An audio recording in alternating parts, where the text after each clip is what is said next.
Hello, welcome back. And today we're going to be hitting up John's car again. It's Wednesday, so it's the day we kind of get together as a group and work on somebody's car. So, working on the headlight wiring conversion for John's car, getting it ready for MOT inspection. And I also brought my my bumper, my paint stuff, so we can get to work shining up the rest of his car to kind of match the shine and gloss of the new painted body panels.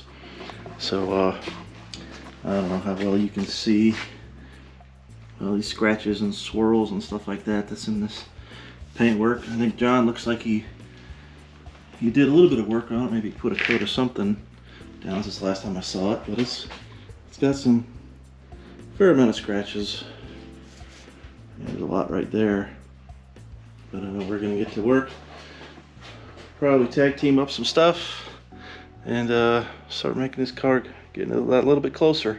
So, because I want John to be happy with the car and driving it. He hadn't driven it in so long. So, but yeah, there's a couple things that need attention still. I think he ordered new door sills, because I think he ordered the wrong ones. I think he ordered the rubber that goes here, but he didn't order this part. So, and so those are on the way. I'm gonna do something else, quarter window sooner or later. But this is exactly what happens when people say, oh, I'm gonna fix up my quarter windows for cheap using body filler and sanding and painting. Because after a couple years, it splits again and it starts popping through the filler color underneath, and it just looks like, worse than it did before. So there's so many people out there, oh, I know how to do it cheap. Yeah, just get them refurbished properly. So it costs a fair bit of money, but these cars are 30 plus years old now, and they need some love in certain areas, and you just can't ignore certain things. So we'll get it shined up. The trunk lid's looking good, but just a couple little things here and there, some chips we gotta address, but yeah, we'll get it going. Catch you guys back in a little bit. Alright, we're back at my house. Still working on light conversion for John's car. What big part of what we got to do is modify these two outer marker housings for twin element bulbs. So the way I did it on my car is I got a inner marker light, and I cut this little section out, or as used as a template, because this is the socket that the bulb holder will screw into. So we got these bulb holders off of Rock Auto. You can go in there and look up for the inner marker lights or the brake lights. I think they're the same things. So like $7 a piece or something like that for these. So 2 of them, and I just got this template. So what I gotta do is, you can see the small single tiny bulb holder socket there. They already marked it off on the back here. I can hold it steady. Awkward shape. I don't want to set it down and scratch it. So we'll just go like this. So I oriented this time this way, trying to keep centered over the hole. Mark that out with a blue Sharpie. You can use any color you want. I think my black one was stolen by the family, so I had a blue one handy, so that's what I used. So once you draw the template, then we got to cut it out to that shape. And what I want to do, why I brought these home, is because John doesn't have an air compressor. So I do, and I'm going to use one of these little air-powered reciprocating saws. So I had a Harbor Freight one of these, and it totally just sucked. So I spent a little bit of money and got a better one. And this thing is way, way better than the Harbor. This is what I hoped the Harbor Freight one was when I got it. The Harbor Freight one worked barely. If you put any pressure on it, it would bog right down and it wouldn't cut. So it would cut like barely aluminum. So it definitely wouldn't even work well with steel. But we're just doing plastic. I guess the Harbor Freight one would work on that. You could use a Dremel, or however you deem fit to carve that section out. So I'll put you on on tripod, and I'm going to start filming this. So I'm getting to work. Should take about a couple minutes per light, and we'll test the bulbs so I can hold them when we're done.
Alright, we were trying to get these turn signals to work.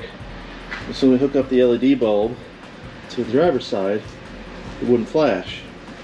And as remembered, we got to put the different flash unit in, so it's going to require an electronic flasher. So this won't matter what the resistance is like on the bulbs, it'll always flash at the same rate. So especially because we're going to be adding another bulb in each corner. So yeah, we're going to slap this thing in quick and make sure I'm not crazy and it's going to work. So we got to find a flasher on this thing too. Yep, it should be in the. Well, you listen to it, listen for it. Yeah. So I'm going to turn this off and we can get hunting.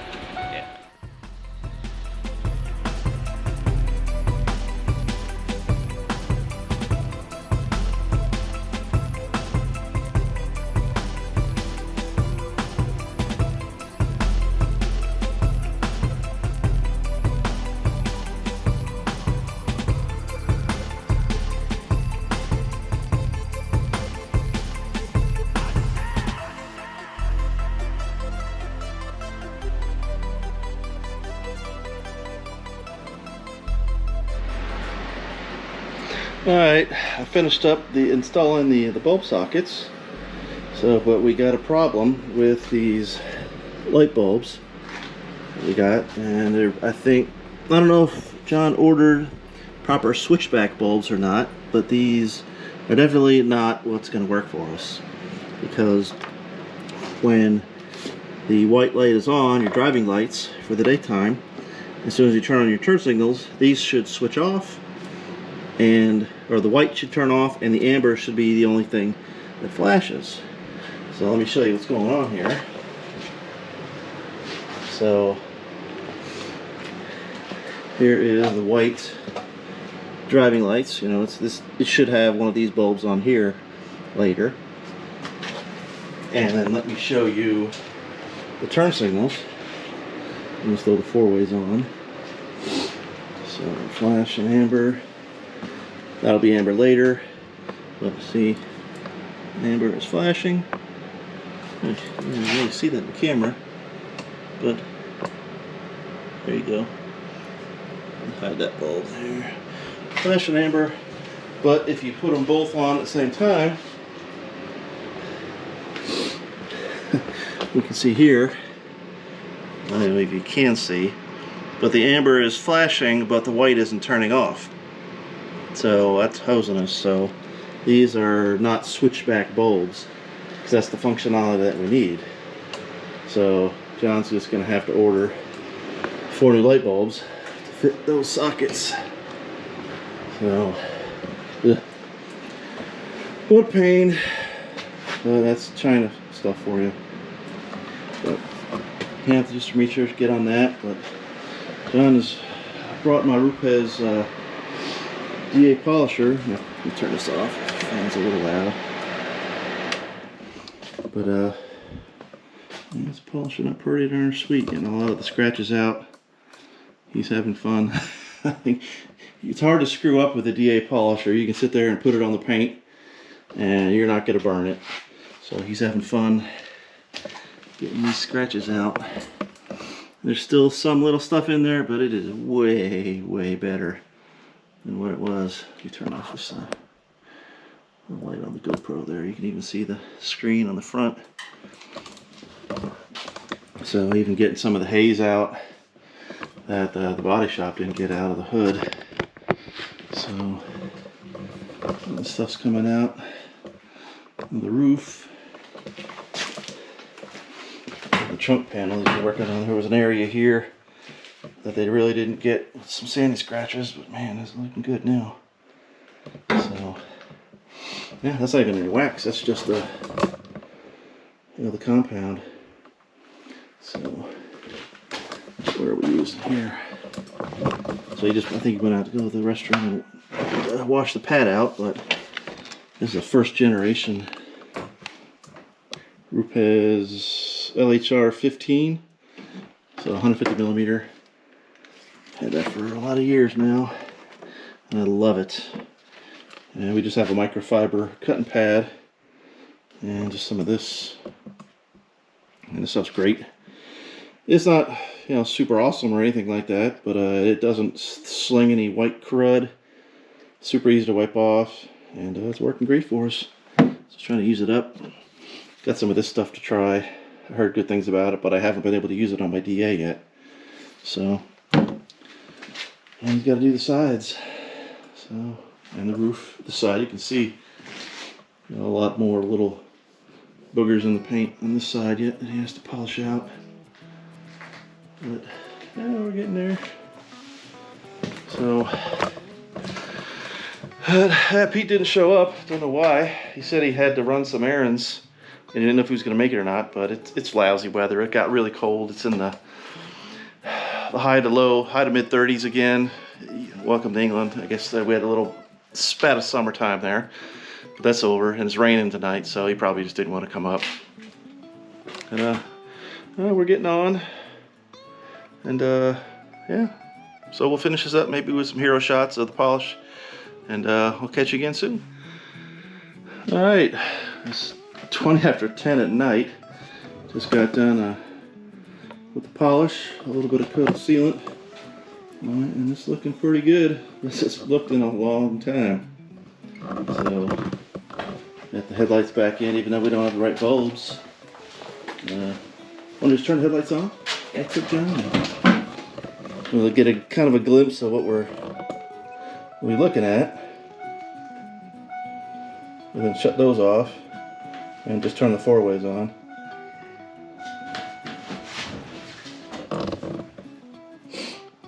Yeah. So that's what it'll look like. But it'll be with the switchback bulb, so it should happen automatically.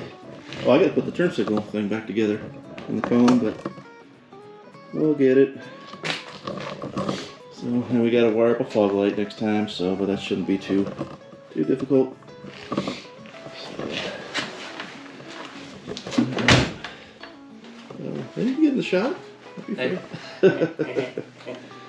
So, yeah, just another Wednesday night, just jamming some stuff out. So we did get John showed up and he said he got new windowsills. So put those on. Probably just get new black door handles. I can rivet those things on because they should come with rivets. Yep. So I ain't even gotta worry about the paint that's shipping.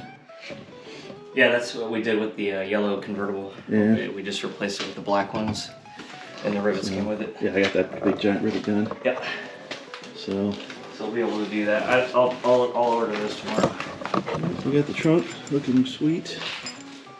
And piece de resistance. is the light comes on. It probably hasn't worked in 20 years. So, where are we at? There it is. So, yeah, slowly but surely. Alright guys, just a little update for this week. I ran out of pre-made videos, so they're going to be coming as I make them now, or as we make them. But we still got some stuff in the loops, and we'll catch you guys in the next video.